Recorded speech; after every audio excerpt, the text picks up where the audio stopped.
Hello दोस्तों, इस video में हम जानेंगे एवियन कैप्सूल के बारे में। जानेंगे यह क्या होता है, इसमें कौन से कंपोजिशन होते हैं, इसका किस किस कंडीशन में उपयोग किया जाता है, क्या इसके डोज रहते हैं। तो इसके बारे में पूरी जानकारी हम इस वीडियो में जानेंगे, इसलिए आप वीडियो को एंड तक ज़रूर देखें। तो सबसे पहले जानते हैं एवियन क्या होता है। एवियन जो कैप्सूल होता है वो विटामिन की क्लास से बिलोंग करता है। इसमें जो विटामिन पाई जाती है वो विटामिन ई होती है, जो कि टोकोफेरल एसीटेट के फॉर्म में इसमें विटामिन ई मिलती है। यह विटामिन ई का सिंथेटिक फॉर्म होता है, यानी जो टोकोफेरल एसीटेट है इसको कंपनी के द्वारा बनाया जाता है। यह जो फॉर्म होती है विटामिन ई की सिंथेटिक फॉर्म होती है, यानी कृत्रिम रूप होता है। विटामिन ई एक फैट सॉल्युबल विटामिन होती है, जो कि एक स्ट्रॉन्ग एंटीऑक्सीडेंट होता है। इसी के साथ साथ ही इसमें जो प्रॉपर्टीज़ होती हैं वो एंटी इन्फ्लामेटरी प्रॉपर्टीज़ भी होती हैं। इसका उपयोग विटामिन ई की डेफिशिएंसी को ठीक करने के लिए किया जाता है, या फिर विटामिन ई की डेफिशिएंसी से जो भी डिसीज़ या डिसऑर्डर होते हैं तो उनको ठीक करने के लिए इसका उपयोग किया जाता है। इसकी जो प्राइस रहती है 30 रुपीज़ रहती है 10 एवियन 400 कैप्सूल्स के लिए। ओके, तो इसमें जो कैप्सूल आते हैं वो अलग अलग स्ट्रेंथ के साथ आते हैं, जिसमें कि 200 mg, 400 mg या 600 mg की स्ट्रेंथ के साथ कैप्सूल्स आते हैं। तो जो 400 कैप्सूल्स में जो स्ट्रेंथ आती है उनकी 10 कैप्सूल्स की प्राइस जो रहती है वो रहती है 30 रुपीज़।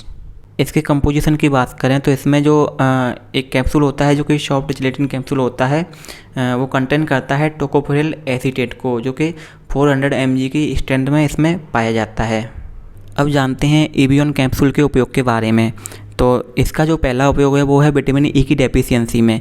विटामिन ई की जब कमी होती है शरीर में तो उसकी कुछ सिम्टम्स होते हैं, जैसे कि एनीमिया होता है और मसल्स में वीकनेस होती है, स्किन ड्राई हो जाती है, लेग क्रैम्प होते हैं, यानी जो लेग्स होते हैं उनकी मसल्स में क्रैम्प्स आते हैं, इम्यूनिटी कम हो जाती है, फर्टिलिटी प्रॉब्लम होती है, यानी जो निषेचन या संतान की जो होने की संभावना होती है वो थोड़ी कम हो जाती है। रिप्रोडक्टिव हेल्थ पे थोड़ा सा इफेक्ट पड़ता है। ओके, तो ये कुछ सिम्टम्स होते हैं विटामिन ई की डेफिशिएंसी को, तो इनको ट्रीट करने के लिए भी इसका उपयोग किया जाता है। और इसके साथ साथ ही इसका उपयोग तब किया जाता है जब इम्यूनिटी कम हो जाती है, तो अदर मल्टीविटामिन के साथ इसको भी दिया जाता है, जिसकी वजह से इम्यूनिटी बूस्ट हो जाती है। यह जो है हेयर की हेल्थ को प्रमोट करती है और जो हेयर लॉस जैसी समस्याएं होती हैं उनको कंट्रोल करती है। इसको यूज करने के बाद जो हेयर लॉस की प्रॉब्लम होती है वो कंट्रोल हो जाती है। लगभग 10 से 15 दिन अगर इसको हम टॉपिकली यानी सिर पे विटामिन ई को अप्लाई करके यूज करते हैं तो इसका जो इफेक्ट से हेयर लॉस की प्रॉब्लम होती है वो कंट्रोल हो जाती है। ओके, इसके साथ साथ ही इसका जो उपयोग किया जाता है, जैसे फाइन लाइन्स होती हैं, रिंकल्स होते हैं या फेस पे एक्ने हो जाते हैं, तो उन सब को ठीक करने के लिए भी इसका उपयोग किया जाता है। इसके साथ साथ ही ड्राई स्किन होती है तो ड्राई स्किन में इसका उपयोग किया जाता है, क्योंकि यह एक मॉइस्चराइजिंग एजेंट होता है जिसकी वजह से स्किन पे ग्लो आ जाता है और ड्राई स्किन की प्रॉब्लम ठीक हो जाती है। इसका जो उपयोग है लेग में जो क्रैम्प होते हैं उनको ठीक करने के लिए किया जाता है, और जो वर्कआउट के दौरान जो मसल्स डैमेज होती हैं तो उनकी वजह से भी जो क्रैम्प होते हैं उनको ठीक करने के लिए भी इसका उपयोग किया जाता है। हीमोलाइटिक एनीमिया एक ऐसी कंडीशन होती है जिसमें कि जो आरबीसी होती है वो डैमेज होने लग जाती है, तो उस कंडीशन में भी इसका उपयोग किया जाता है। रेटिनोपैथी में भी इसका उपयोग किया जाता है। रेटिनोपैथी एक आंखों की समस्या होती है जो कि मेनली डायबिटिक पेशेंट में देखी जाती है। इसके साथ साथ ही पार्किंसंस डिजीज़ और जो एल्जाइमर डिसीज़ होता है तो उन दोनों में भी इसका उपयोग किया जाता है। अब जानते हैं इसकी डोज के बारे में। तो जो एवियन 400 कैप्सूल आता है उसका एक कैप्सूल पर डे इनफ रहता है, इसको खाने के बाद लिया जाता है।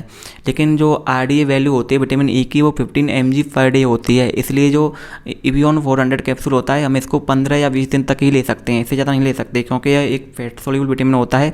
फैट सोल्यूबल विटामिन जो होते हैं हमारी बॉडी में स्टोरेज हो जाते हैं, ठीक है, तो स्टोरेज होने के बाद लंबे समय तक चल सकते हैं। तो इसका जो यूज है हम 15 से 20 दिन तक कर सकते हैं।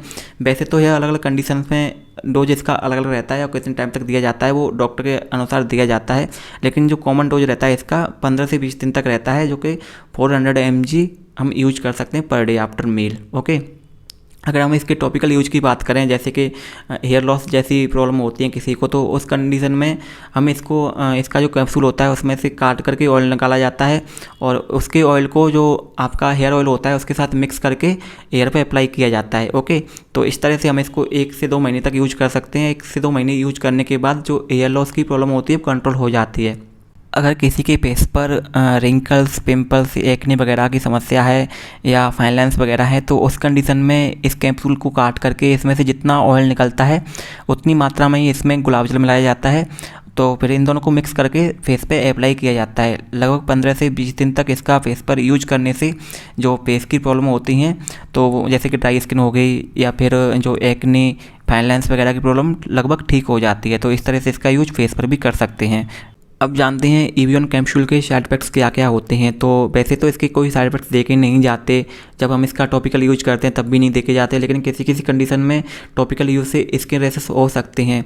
ठीक है, अगर हम इसको ऑरली ले रहे हैं, कैप्सूल ले रहे हैं, ठीक है, तो उसके दौरान अगर हम इसका ओवरडोज करते हैं तो उस कंडीशन में नोजिया एंड वोमिटिंग हो सकती है, हेडेक हो सकता है, डाइजीनेस हो सकती है। ठीक है, तो ये कुछ कंडीशंस हो सकती हैं इसका ओवरडोज करने पर। अब जानते हैं कि कौन कौन से ड्रग के साथ इंटरेक्शन कर सकता है, यानी जब हमारे ये दवाइयाँ चलती हैं तो इनके साथ हमें नहीं लेना चाहिए। जैसे कि ब्लड थिनर होती हैं, जैसे कि वारफेरिन, तो इसके साथ हमको इसको नहीं लेना चाहिए, साइक्लोस्पोरिन वगैरह, तो इन सब दवाइयों के साथ हमें इसको नहीं लेना चाहिए, क्योंकि इनके साथ लेने से इसका जो इफेक्ट है कम ज़्यादा हो सकता है। ओके, अगर आपको यह दवाई चल रही है तो आप तुरंत डॉक्टर को इन्फॉर्म करें।